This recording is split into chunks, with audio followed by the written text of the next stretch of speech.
Lakers fans, I want you to hear the exact words from the Raptors' own official statement because they explain the entire situation. The NBA League office informed us that as a result of the ongoing investigation involving the Clippers, we would assume the risk of any potential outcome of the investigation impacting Kawhi.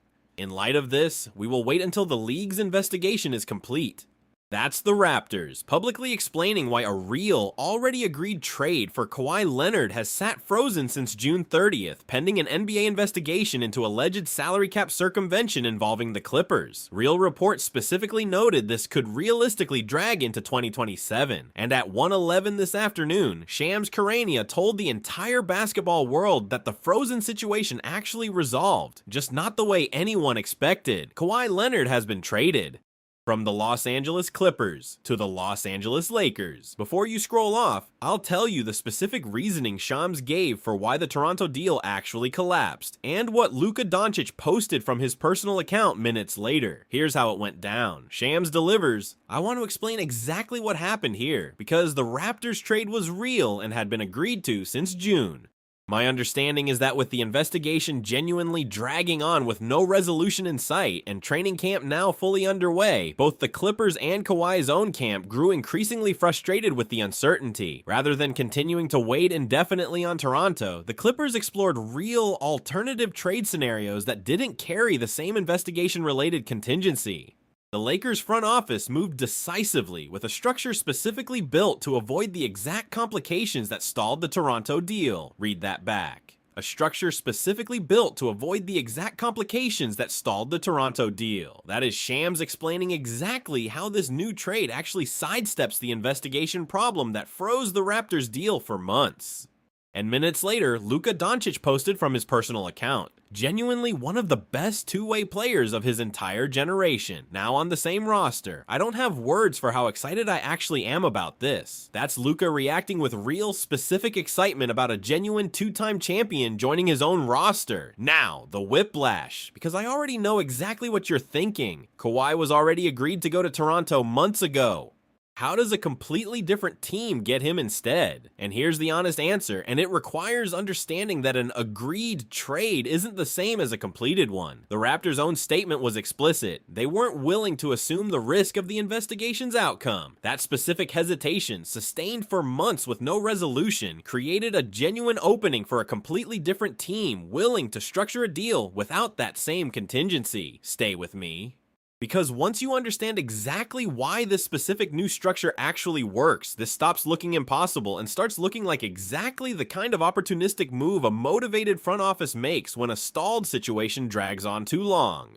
3 reasons Shams was confident. Reason 1. Kawhi remains, even at 35, one of the most complete two-way players in the league, coming off his highest scoring season as a Clipper.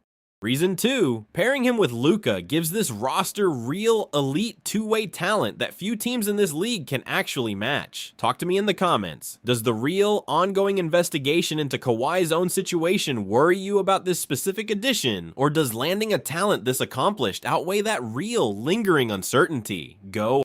Reason 3, the specific structural detail Shams described, a deal built to avoid the investigation's contingency entirely, confirms real, substantive sourcing into exactly how this trade actually differs from the frozen Toronto version. Now the skeptic. A national radio host was blunt. This man is under real, active NBA investigation, salary cap circumvention allegations. You're bringing that kind of real, unresolved risk into your own locker room. Fair, serious concern about the actual investigation itself, which remains genuinely unresolved regardless of which team he's on. But here's the counter. The investigation centers on the Clippers' own conduct, not necessarily Kawhi's own future earning eligibility with a new team, and a new contract structured cleanly, without the same specific arrangement under investigation, genuinely limits how much that unresolved matter actually complicates his ability to play basketball for a new organization.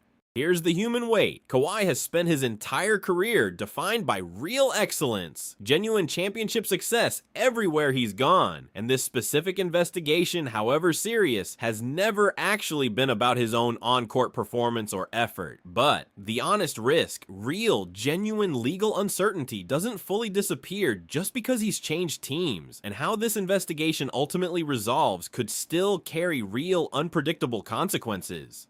Let's actually walk through the fuller context of this entire investigation, because understanding it genuinely matters. The NBA opened its probe into whether a $28 million endorsement contract between Kawhi and Aspiration Fund Advisor LLC, a company that later filed for bankruptcy, actually violated league salary cap rules, following real, specific reporting alleging a no-show job arrangement designed to funnel extra compensation to him.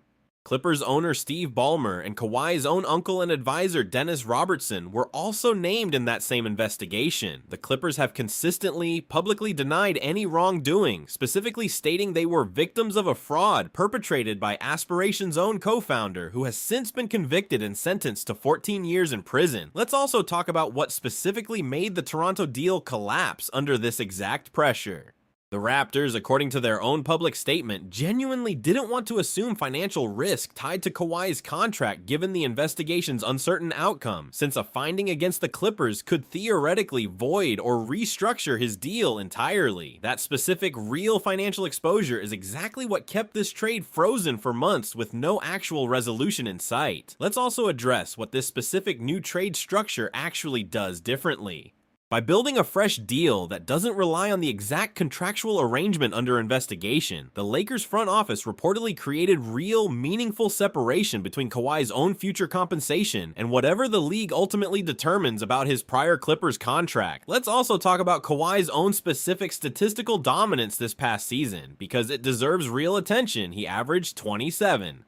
9 points across 65 games, the highest scoring season of his entire career at 35 years old. Genuinely remarkable, sustained excellence that never actually wavered amid all this real swirling uncertainty. Let's also spend real time on what genuine locker room culture means for a player walking into this exact situation. A superstar carrying this much real, documented external scrutiny needs genuine buy-in from teammates already established here, and Luka's own specific enthusiastic reaction is exactly the kind of signal that confirms this addition carries real basketball substance beyond the swirling off-court noise. Let's also address the honest question of what happens to the Clippers' own roster now that Kawhi has actually departed this specific organization for good. This franchise clearly views this trade as a genuine way to finally resolve a situation that had grown genuinely untenable. Years of investment in a superstar now permanently entangled in a real, unresolved league investigation. Let's also talk about what this specific trade signals about how aggressively Rob Pelinka's front office is now willing to operate to actually add elite, championship-tested talent. Betting on a player carrying this much real, documented uncertainty represents a genuine, calculated gamble that his on-court talent and real championship pedigree ultimately outweigh the lingering legal complications. Let's also spend real time on the specific tactical fit this addition creates alongside Luka.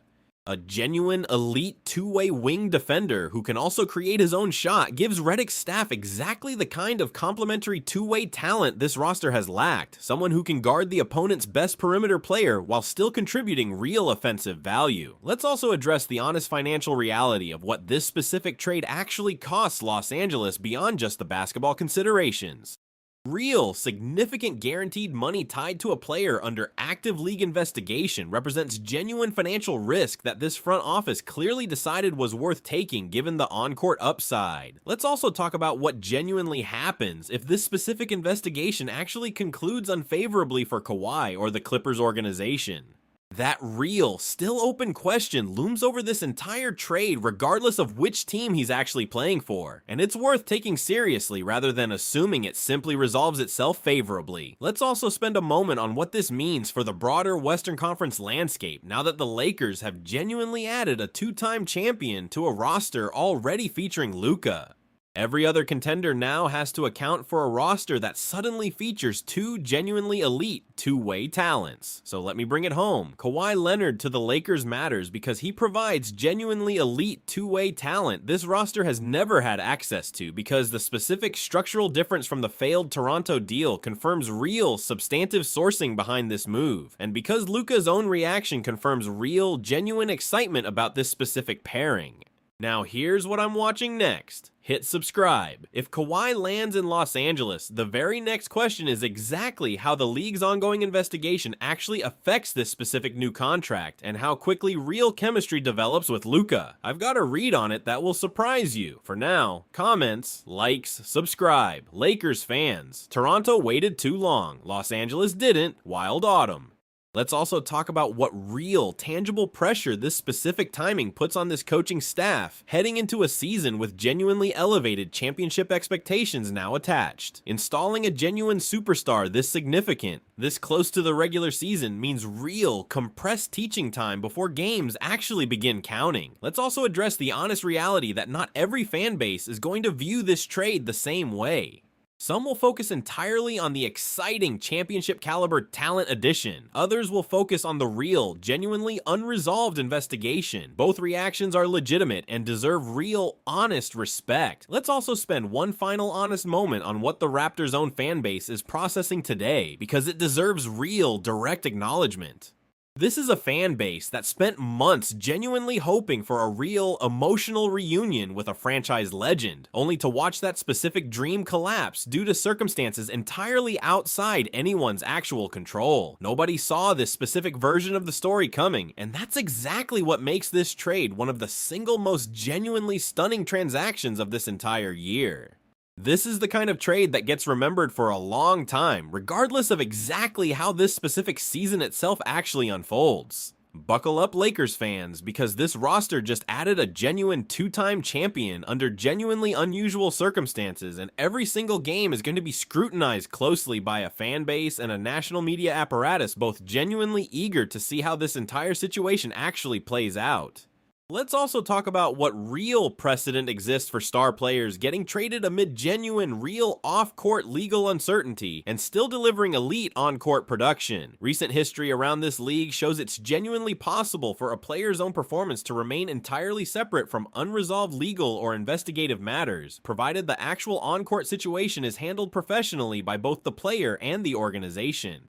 Let's also spend real time on the specific defensive versatility that made Kawhi such a genuinely coveted two-way talent throughout his entire career, because it deserves concrete attention. His combination of real length, genuine defensive instincts, and elite shot-making ability has made him one of the most complete players of his entire generation, exactly the kind of two-way profile that fits seamlessly next to a primarily offensive-minded star like Luka. Let's also address what genuinely happens to this roster's defensive identity now that Kawhi has actually joined this specific team. Real, elite perimeter defense from a player of his caliber gives Redick's staff genuine flexibility to deploy Luka in a more offense-focused role, precisely the kind of complementary fit that maximizes both players' individual strengths. Let's also talk about the specific financial mechanics of this trade in more technical detail, because they're worth understanding. Structuring this specific deal to avoid the exact contractual arrangement under investigation required real, careful legal and financial planning from this front office, exactly the kind of diligence that suggests genuine confidence in the actual structure holding up regardless of how the investigation ultimately resolves. Let's also spend real time on what this specific trade means for how rival executives around the league now view opportunities to acquire elite talent from situations complicated by real off-court uncertainty. The Clippers' own willingness to move on from Kawhi specifically because of a stalled investigation contingent deal represents exactly the kind of situation opportunistic front offices should be actively monitoring. Let's also close by acknowledging the specific weight this trade carries beyond just these two organizations. A genuinely elite champion getting traded specifically because a real, unresolved investigation stalled his original destination represents exactly the kind of story that reshapes how teams and players think about structuring contracts amid real, ongoing legal uncertainty. Let's also talk about what real, tangible impact this specific addition could have on this roster's actual defensive rating heading into this season. Having a genuine elite perimeter defender available on nearly every meaningful possession gives this coaching staff exactly the kind of two-way anchor this roster has genuinely lacked. Let's also address the honest question of what genuinely has to go right here for this specific swing to pay off the way today's excitement suggests it will. Real, favorable resolution of the ongoing investigation, genuine health across a full season, and real, quick chemistry with Luka all have to actually unfold favorably for this trade to deliver anything close to the impact this front office is clearly betting on. Let's also spend a moment on what genuine fan reaction has looked like since this news broke, because it deserves honest acknowledgement.